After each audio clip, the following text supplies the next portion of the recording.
আজকে রামিসা হত্যা মামলার রায় ঘোষণার তারিখ নির্ধারিত ছিল। সেই মাননীয় ট্রাইব্যুনাল কর্তৃক নির্ধারিত সময়ে অর্থাৎ বেলা 11 ঘটিকায় মাননীয় ট্রাইব্যুনাল তার আসনে আসীন হয়ে ইতোমধ্যে এই মামলায় 16 জন সাক্ষীর সাক্ষ্য যাহা পূর্বে রেকর্ড করা হয়েছে সেই সাক্ষীদের সাক্ষ্য এবং অন্যান্য ম্যাটেরিয়ালস পর্যালোচনা করে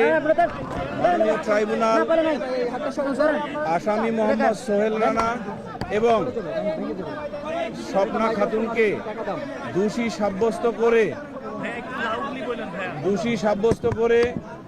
নারী ও শিশু নির্যাতন দমন আইন 2000-এর 9-এর 2 ধারা এবং 30 ধারায় বিবেচনা করে মাননীয় ট্রাইব্যুনাল তার স্বীয় ডিসক্রিশনে উভয় আসামিকে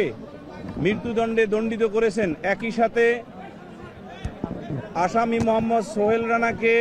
5 লক্ষ টাকা জরিমানা এবং স্বপ্না খাতুনকে 2 লক্ষ টাকা জরিমানা প্রদানের আদেশ দিয়েছেন এবং সংশ্লিষ্ট এলাকার কালেক্টরগণ বা কালেক্টর ডিস্ট্রিক্ট কালেক্টর এই জরিমানা আদায় করে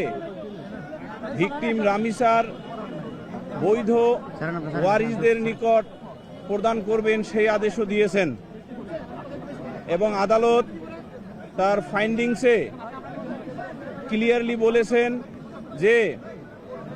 ডাক্তার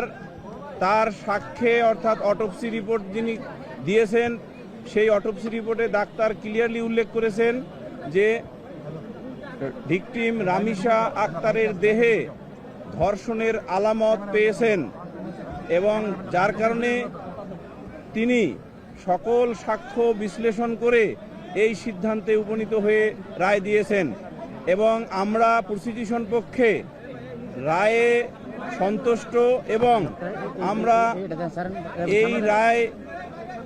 এর ক্ষেত্রে ধন্যবাদ জানাই সদাশয় সরকারের মাননীয় প্রধানমন্ত্রী, হোম মিনিস্টার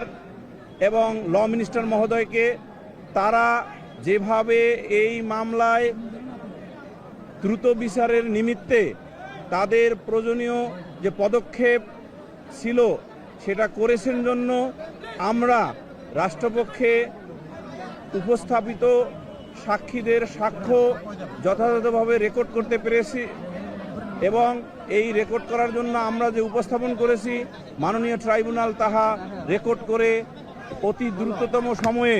আজকে রায় ঘোষণা করেছেন এবং এই রায়ে আবারও আমরা বলি আমরা প্রসিকিউশন পক্ষ সন্তুষ্ট।